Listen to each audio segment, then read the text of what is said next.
ಸಂಸ್ಕೃತ ಶಾಲೆಯ ಶಿಕ್ಷಕ ಅನಾಗರಿಕ ವರ್ತನೆಯನ್ನು ತೋರಿದ್ದು ಪುಟ್ಟ ಬಾಲಕನ ಮೇಲೆ ಕ್ರೌರ್ಯ ಎಸಗಿದ್ದಾನೆ. ಈ ಸಂದರ್ಭದಲ್ಲಿ ನಾಯಕನಹಟ್ಟಿಯ ಸ್ಥಳೀಯರು ಏನು ಹೇಳ್ತಾರೆ, ಖುದ್ದಾಗಿ ಅವರು ಕಂಡಿರ್ತಕ್ಕಂಥದ್ದೇನು, ಆ ಶಿಕ್ಷಕನ ವರ್ತನೆ ಹೇಗಿತ್ತು ಅಂತಕ್ಕಂಥದ್ದನ್ನು ಕೇಳೋಣ ಬನ್ನಿ. ಸರಿಗ ತಾವು ಕಂಡಂತೆ ಈ ಸ್ಕೂಲ್ ಸ್ಟಾರ್ಟ್ ಆಗಿ ಎಷ್ಟು ವರ್ಷ ಆಯಿತು, ಎಷ್ಟು ವರ್ಷದಿಂದ ಆ ಶಿಕ್ಷಕ ಇದ್ದ, ಏನೆಲ್ಲ ಅವಾಂತರಗಳನ್ನು ಮಾಡಿದಾನೆ ಅಂತ ಹೇಳ್ತೀರಿ?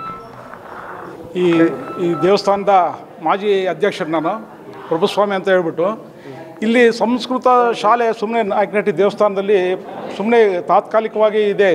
ಇಲ್ಲಿರ್ತಕ್ಕಂಥ ಶಿಕ್ಷಕ ಒಬ್ಬ ಕ್ರೂರಿ. ಅವನಿಗೆ ಎಷ್ಟೋ ಸರಿ ಹೇಳಿದ್ವಿ, ಮಕ್ಕಳಿಗೆ ಇಲ್ಲಿ ಹೊಡಿಬೇಡ ನೀನು, ಮಕ್ಕಳಿಗೆ ಒಳ್ಳೆ ಇದನ್ನು ಕಲಿಸು ಅಂತ. ಈ ಒಬ್ಬ ವಿದ್ಯಾರ್ಥಿಗಳಿಗೂ ಸಮೇತ ಒಂದು ಸಂಸ್ಕೃತ ಇದು ಬರೋದಿಲ್ಲ. ಅವನು ಬದುಕೋಕ್ಕೋಸ್ಕರ ಇಲ್ಲಿ ದೇವಸ್ಥಾನನ ಇಟ್ಕೊಂಡಿದ್ದಾನೆ. ಇಲ್ಲಿ ಅವ್ನು ಬೆಳಗ್ಗೆ ಬಿಟ್ಟರೆ ಬೇರೆ ಶಾಸ್ತ್ರಗಳು ಹೇಳೋದು ಅದು ಇದು ಮಾಡ್ತಾನೆ. ಇಲ್ಲಿ ಯಾವ ಹುಡುಗರಿಗೂ ಈಗ ಕೇಳ್ರಿ ನೀವೇನೆ, ಒಬ್ಬ ಹುಡುಗರಿಗೆ ಒಂದು ಶ್ಲೋಕ ಬರುತ್ತೆ ಅಂದರೆ ನಾವು ಅವ್ರಿಗೆ ಇವತ್ತು ತಲೆಬಾಗಿ ಅವ್ರಿಗೆ ಏನಾದರೂ ಮಾಡ್ಬೋದು. ಒಬ್ರಿಗೂ ಒಂದು ಶ್ಲೋಕ ಬರೋದಿಲ್ಲ. ಅವನು ಬದುಕೋಕ್ಕೋಸ್ಕರ ಪೇರುದ್ರ ಸ್ವಾಮಿ ದೇವಸ್ಥಾನನ ಉಪಯೋಗ ಮಾಡ್ಕೊಂಡು ಇಲ್ಲಿ ಸಂಬಳ ತಿಂದ್ಕೊಂಡು ಬೇರೆ ಕಡೆ ಕೆಲಸ ಮಾಡ್ತಾ ಇದ್ದಾನೆ ಅವನು. ದಯವಿಟ್ಟು ಈ ಊರಿಗೇನೆ ಎಲ್ಲ ಊರಿನ ಒತ್ತಡ ಏನಂದರೆ ಈ ಊರಿಗೆ ಸಂಸ್ಕೃತ ಶಾಲೆನೇ ಬೇಡ ಅಂತ ನಮ್ಮ ಊರಿನವರೆಲ್ಲ ಒತ್ತಡ. ದಯಮಾಡಿ ನಮ್ಮ ಜಿಲ್ಲಾಧಿಕಾರಿಗಳು ಇದ್ರ ಕಡೆ ಗಮನ ಕೊಟ್ಟು ಇಲ್ಲಿ ಸಂಸ್ಕೃತ ಶಾಲೆ ಬೇಡ, ಅವ್ರಿಗೆ ಇದ್ರೂ ಆ ಹುಡುಗರಿಗೆ ಶೌಚಾಲಯ ಇಲ್ಲ, ಸ್ನಾನ ಮಾಡೋದಕ್ಕೆ ಒಂದು ಬಾತ್ರೂಮ್ ಇಲ್ಲ, ಊಟ ಮಾಡೋದಕ್ಕೆ ಸರಿಯಾಗಿ ಒಂದು ವ್ಯವಸ್ಥೆ ಇಲ್ಲ. ದೇವಸ್ಥಾನದಲ್ಲಿ ದಾಸೋಹದಲ್ಲಿ ಊಟ ಮಾಡ್ತಾರೆ, ಆ ಸ್ಕೂಲ್ಗೆ ಹೋಗಿ ಬರ್ತಾರೆ.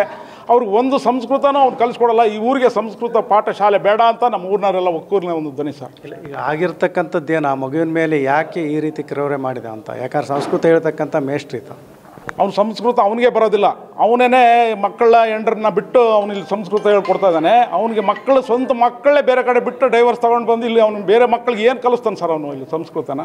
ಅವ್ನು ಸಂಸ್ಕೃತ ಕಲಿಸ್ಬೇಕಾದ್ರೆ ಅವ್ನ ಮನೇಲಿ ಸಂಸ್ಕೃತನಾಗಿದ್ದರೆ ಮಾತ್ರ ಸಂಸ್ಕೃತ ಕಲ್ಸೋಕ್ಕೆ ಸಾಧ್ಯ ಹೊರತು ಅವನೇ ಸಂಸ್ಕೃತ ಕಲ್ತಿಲ್ಲ. ಅವನೇನು ಕಲಿಸ್ತಾನೆ? ಅವ್ನು ಬದುಕು ಅವ್ನು ಒಂದು ಇದಕ್ಕೆ ಇಟ್ಕೊಂಡಿದ್ದಾನೆ ದೇವಸ್ಥಾನನ. ದಯಮಾಡಿ ಅವ್ನು ಕ್ರಮ ತಗೊಂಡು ಬಂದ್ ಮಾಡಬೇಕು ಅಂತ ನಾವೆಲ್ಲ ಊರಿನ